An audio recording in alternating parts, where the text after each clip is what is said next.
Okay, I'm back. I did forget one detail about your field notes guide. There are 2 secret pockets. Too thick, and I love putting secret journaling or images in some of the pockets. So check if anything is sticking out. So I think it's the middle section and the back. Notebook, the full size of the 1897 French document cover and the document that came with it. And it's covered in a vintage, if not nearly antique, French. I believe this was a cotton sack, so it's perfectly imperfect, like a linen flax mixed cotton, really thick to be able to hold your different wheats and or flowers. It does have French writing and a few imperfections here. It's not a pulled thread. It's actual imperfection, and it's a trifold style, also meant to be like an artist journal / writing notebook. Trifold, built like the artist rolls, and there's a lot of both machine stitching as well as hand stitching, and these are vintage French fabrics along the sides, a little bit of leather. So there's just my little nod of green leather here. Go ahead. And on the cover here is a vintage hat pin from Ruth Rubicourt. So this is from her personal collection.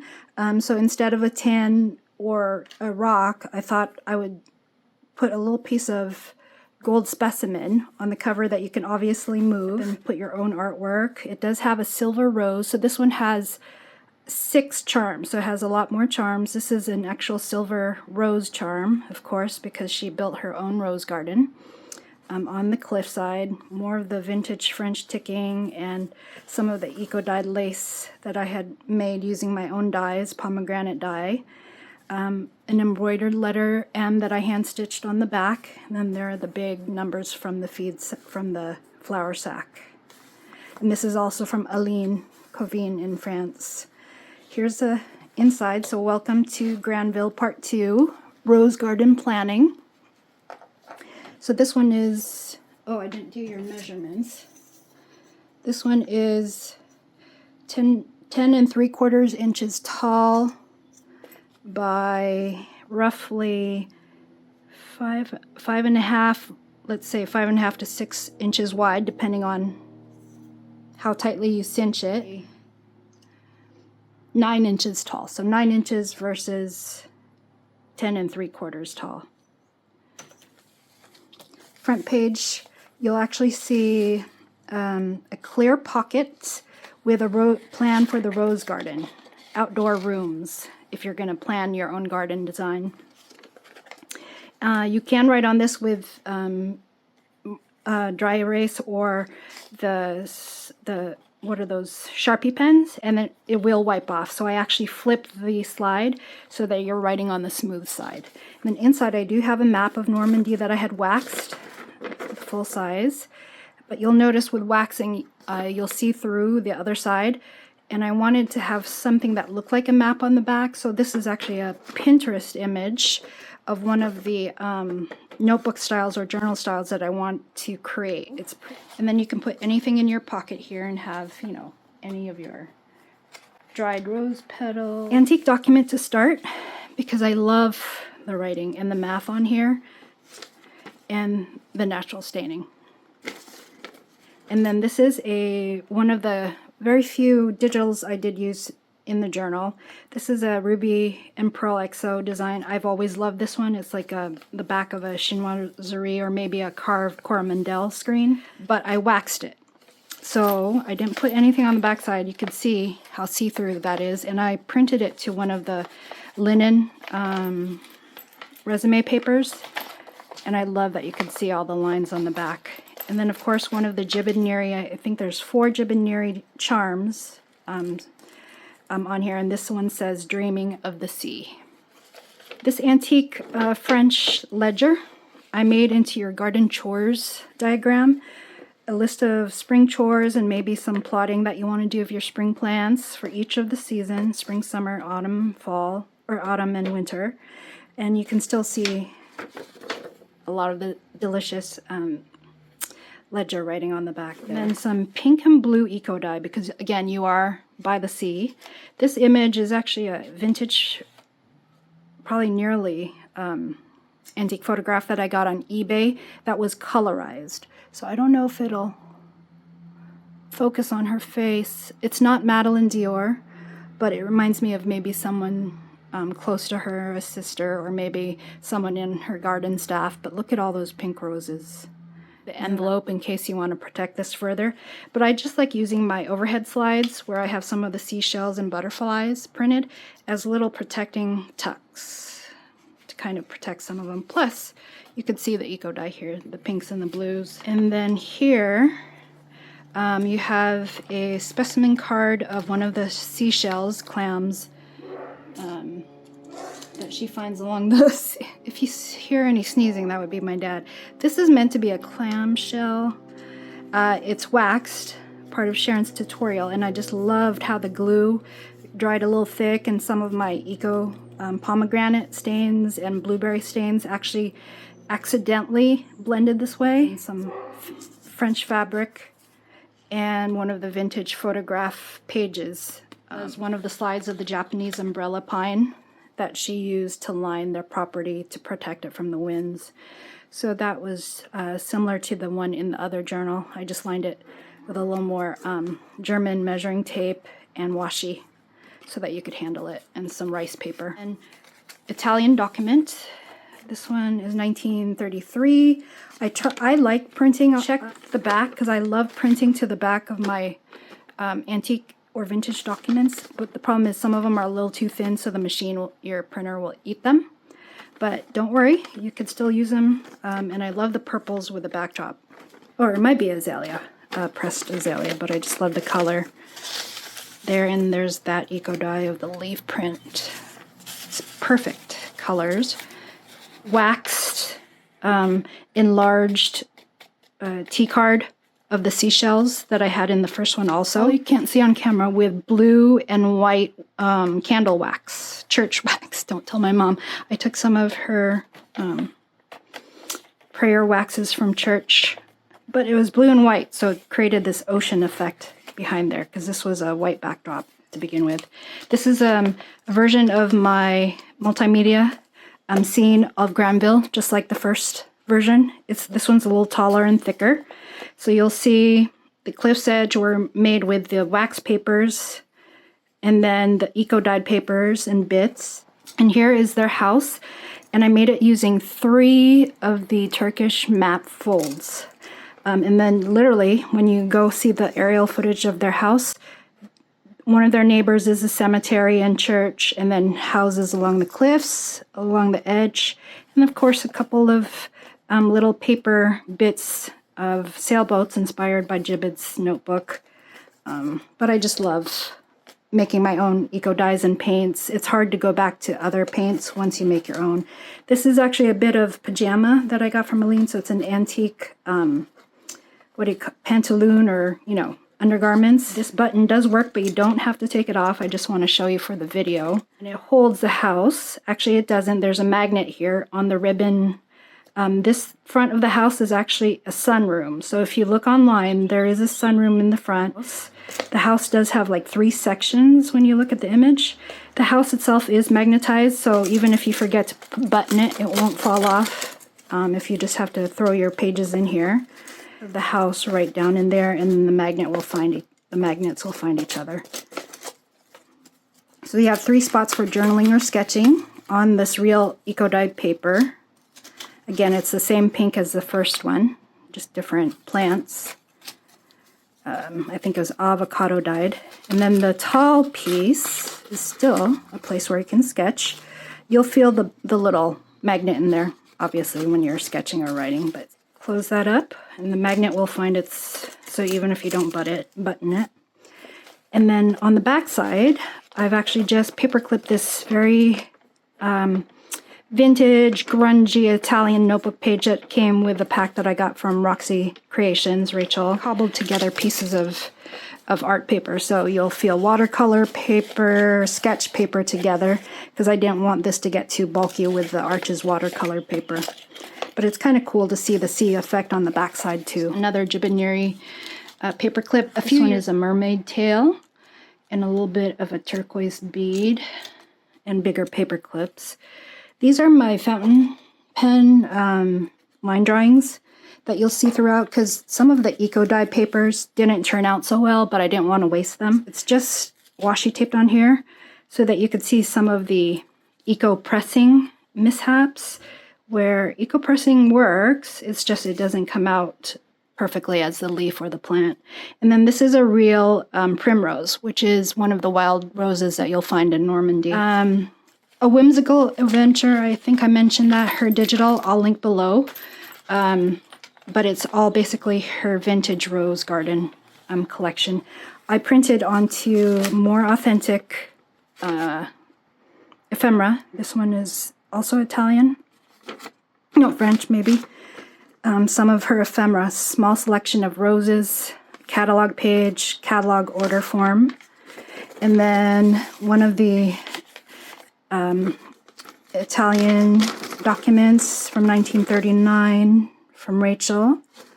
I printed on the back your plant log. So your name, the source of the plant or rose, where you're going to plant it in the garden, when, what kind of light is required, how often to fertilize, and then of course a little space for your other notes. Some women, I like to think this is Madeleine and her friends, contemplating how to build a rose garden on a sea cliff built with granite. So anyway, so this little pearl is from Victoria, or maybe it's Virginia. I just added that there because of course it represents some of the shells that she's finding on the shore.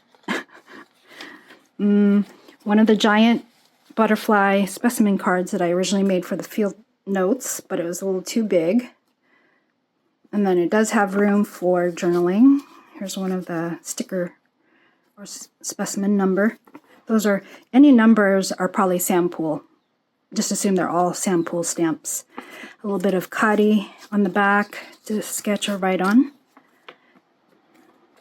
And then more ephemera from A Whimsical Adventure from her rose kit. I think some definitions of the different roses or plants, and then another order form, plants and bulbs. There's the other half of that little tuck. I think these were remnants of ruby and pearl digitals that I had, but I thought it was a perfect little tuck because when you lift it, it has a little floral design that I forgot I had sewn on there. And it just has like your little embroidery pattern that you can maybe embroider some little flowers on. Just peel that open. You can either stick it straight down or just have it floating. And then some specimen cards, note cards, and the front side of this eco die. And a little bit of the French trim, that another piece of film from the rose kit, some rice papers to layer and book pages to layer any specimens you might find or sketches you make. And of course some labels in case you do want to make this like a chore garden journal where you have certain chores or things to do on certain days. Because that's what I have in my journal. Look at the blue on that side. And the Italian document and the eco die. And then some of the eco printing or dyeing that I did. This pomegranate has just a little bit of the homemade rust that I think I made. It has been washed, so, and it was, I had dipped it in alum first, so it's supposed to be color fast. And just little bits of honeycomb and rice paper here. And then a little nod to the bird eggs that I have in the first one. And here is the wax paper of the bird eggs, which I probably should save some of this because I only made this print once. Feels like, I don't know, awesome. It's plasticky but soft and malleable. The same list that you found in the field notes. I did put the birds found and the dragonflies list in this journal as well. And then a couple of the wax paper experiments that I had done, just because I wanted to kind of protect this, but then I went ahead and added a couple of the tools from the Wild Roses kit. So this is a little cutting knife for garden tools, authentic rose petals that I pressed first, and they'll continue to just live on forever if you just protect them a little. You could glue them down using gesso, no, not gesso, excuse me, Mod Podge. And I'll link that tutorial as well. Here's your little gibbet trim, and oops, excuse me for knocking that. A little bit of Snapdragon, and then of course your garden tools. And this is actually just a sticker of a dried flower, it looks like. Arches watercolor paper just tucked in behind it, so this isn't glued down, it's just tucked up into this top fold here. So you'll find a lot of folds so that you can tuck a lot of your pieces in. Also the same Ruby and Pearl XO digital of that carved screen background. But when I went to go not wax it, but make it into a rice paper using Sharon's tutorial, you use wet glue. So it ran a little, but I liked that effect. It kind of really makes it look like a watercolor. So, and it has a best feeling when you make the rice paper. But I went ahead and just made it into little pockets so that you'd have your little cigarette cards, little pieces of leftover paper from the Italian pages or ledger, tag pieces, multimedia paper. So this is the washi, or the washi effect after I waxed sticker paper. A few more pieces. I love those sand dollars. Watercolored the arches from the kit, from the rose kit.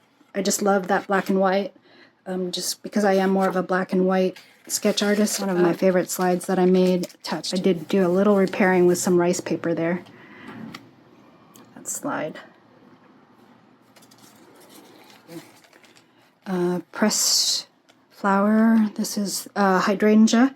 If you look at some antique photos or images from the Dior gardens, there are some hydrangeas that I saw as early as the 1920s and 30s. Italian, not quite cotton rag, but antique book pages. Oh, and here's the original document that came with the notarized cover. So the one that's 1897. I think this is the front of it. And there's some of the signatures, the blue and greens that helped inspire some of my homemade dies. Got kind of close. A pressed rose petal in one of the stickers. I actually like this side better. A little more muted. This one I forgot to bind in the book. This is some of my dad's vintage slide pages where you can put in your tall bits of paper or make your own slides. Goes right through there. One of these waxed menus from Forever French. Just has that same feeling from when you wax or create your own vellum papers. It's just awesome. And of course some natural staining, because every lady who designs a garden probably wants to have a garden party. And then this is not Madeleine, but it is a German, authentic German cabinet card. And it looks like Madeleine, actually. A little similar. The ears are not, but the nose and the mouth, if she had a hat on, they not look the same. Or at least family. Strange, huh? Maybe it's her little cousin who's come to help put together the rose garden. And then some of the laces from Virginia that I dyed also using the pomegranate skin, boiled pomegranate. One of my failed eco press experiments, but the press actually did leave an impression of the leaves. So I just went ahead and followed the contours of the leaves, and it looked like little rosettes or primroses. Oh, I forgot to say, here's the lined butcher paper, I think, or chef's paper. So if you want to add some of your own paints, which I didn't show you in the first kit, the little matchstick book, I forgot to show you the piece that I love the best from one of Gibbet's journals. She added a watercolor palette inside her field guides notebook. So I tried it with this butcher paper, the lined butcher paper, and it works. So take some of your watercolor liquids in the tubes and let it dry overnight, and then You'll find a whole page of this in here. Here are some of my failed eco dies that I went ahead and just did some stamping.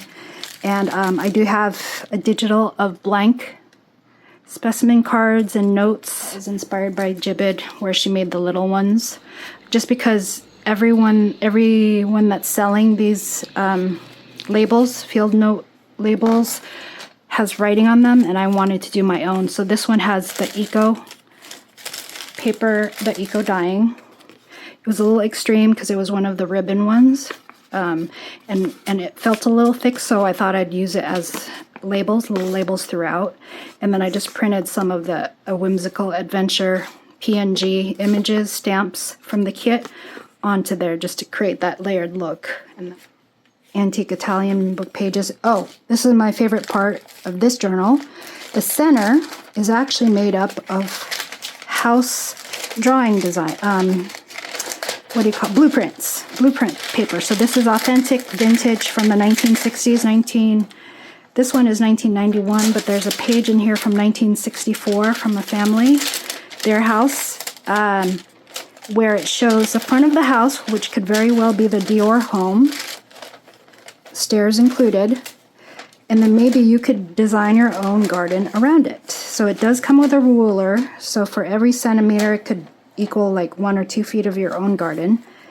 Or on the other side, since in America we mostly work with inches, this is also inspired by Gibbet. There's an actual ruler in here, a plastic one that comes with some medication. I covered it with eco dye paper and just made the ruler on the front.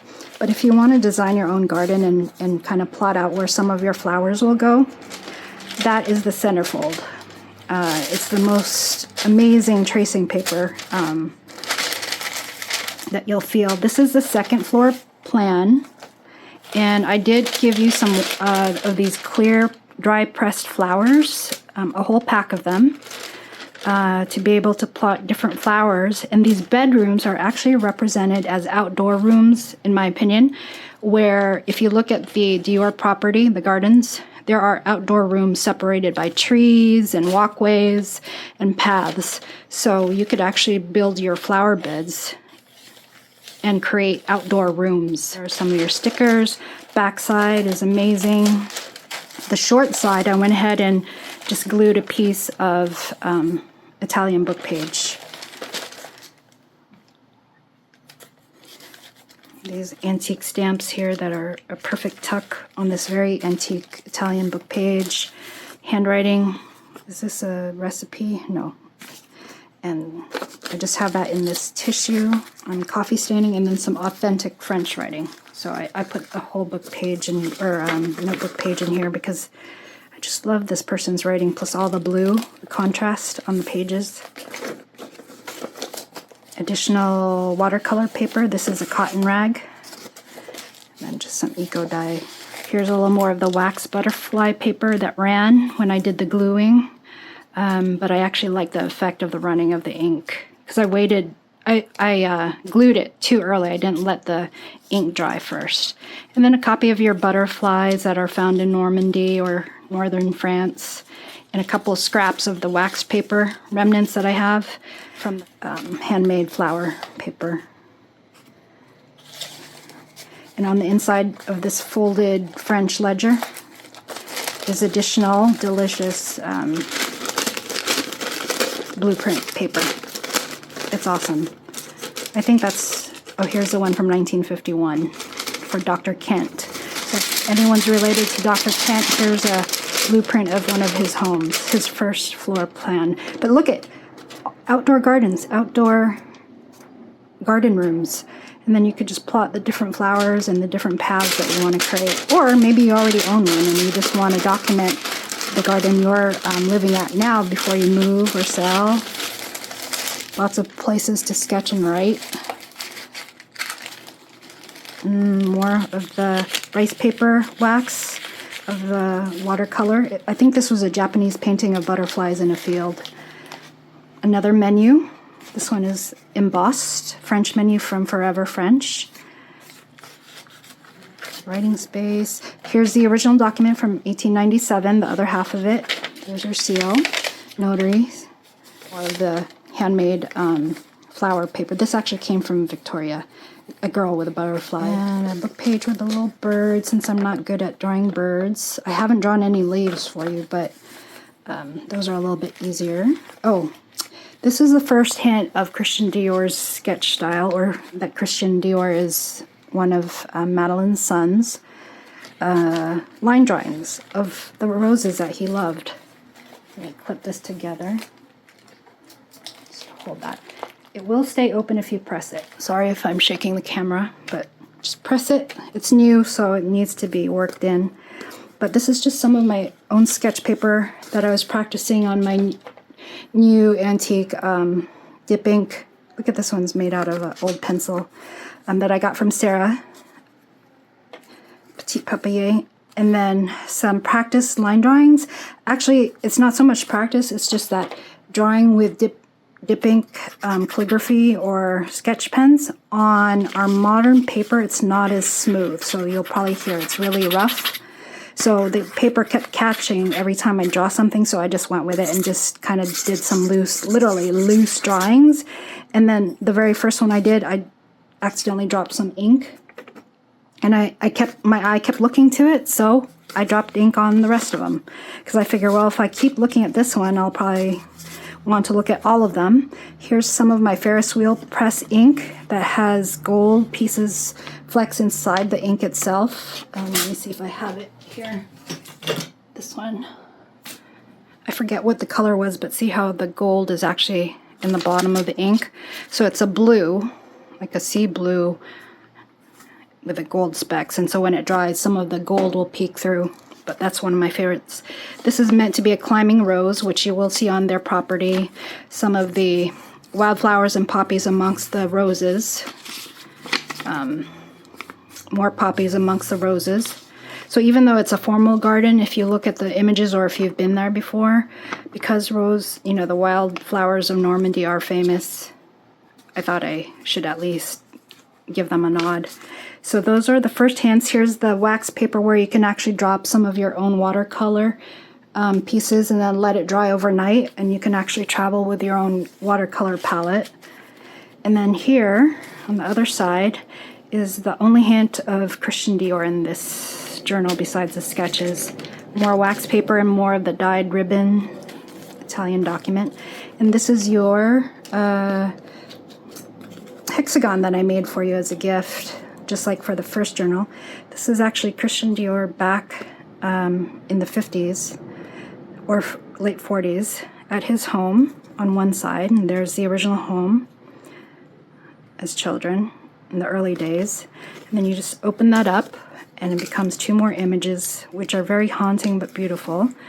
Him younger, there's Madeleine, some of their early gardens, and then the dad. And this is Christian back in, I think this is already the early or late 40s, early 50s, all those roses in the back. And they have this wading pool that he replaced, and there's an actual pergola, like a row of pergolas here, and beautiful seating area, dining area. Again, the outdoor rooms. So it's a little too bulky to fit in the journal, but I did it just for the flip through. And then where this image is actually sitting is the same quote as the first one. The other night I dreamed that he was a little boy again and returned to Granville with his mother.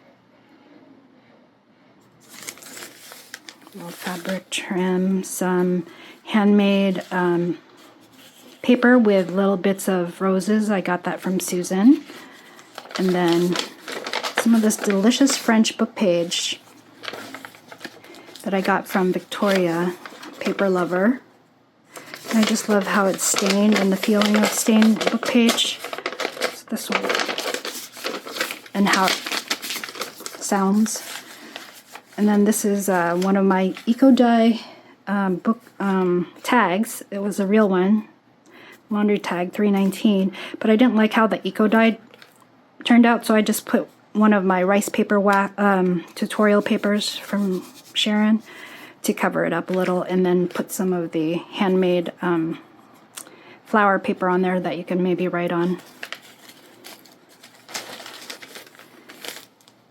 And then M for Madeleine. This is a antique French embroidered linen kitchen or bath. It must have been a towel maybe. M for Madeleine on one side, and I just folded it to be a tuck. R for roses, Madeleine's roses.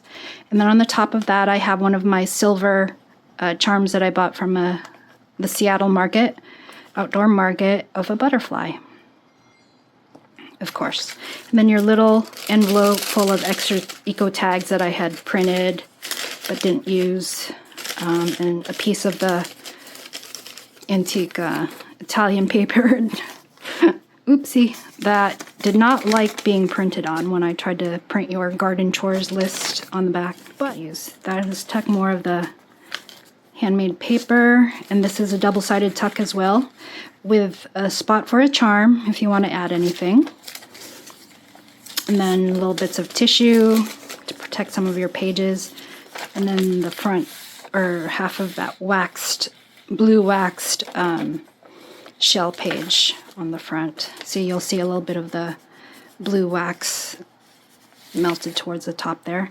And then this is actually up here, a little extra sack with one of my line drawings. Has extra supplies, extra watercolor paper, and extra flower stickers. So if you really are using this as your garden journal or garden planning, an extra watercolor image from A Whimsical Adventure. And then this is actually the black and white smaller image of the rose garden plan. That's part of the front pocket.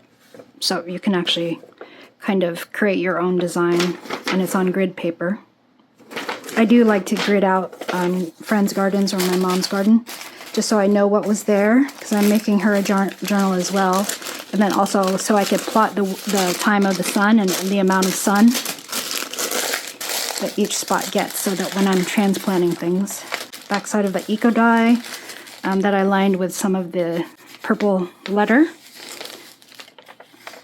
And then the waxed ruby and pearl page with one of my accidental watercolors.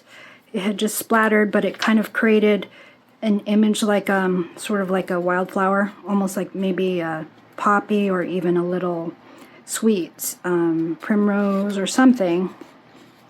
And so I just added black ink petals of that rose garden plan. This is not a glued down pocket, but instead more of a tuck.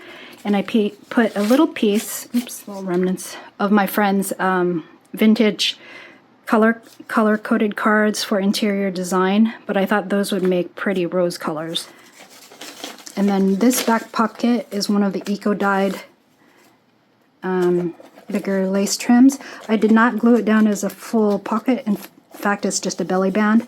Has more of your watercolor supplies, rose stickers, wax paper that I made of the little shells, of course roses, and then there's Madeleine. So this is just a little cluster that I had made but was a little too thick for the pages. Here's the envelope for the original antique colorized photo that was in front. Just have it in that tuck, and you'll see some of my messy hand stitching of the different fabric trims on the front. The little rose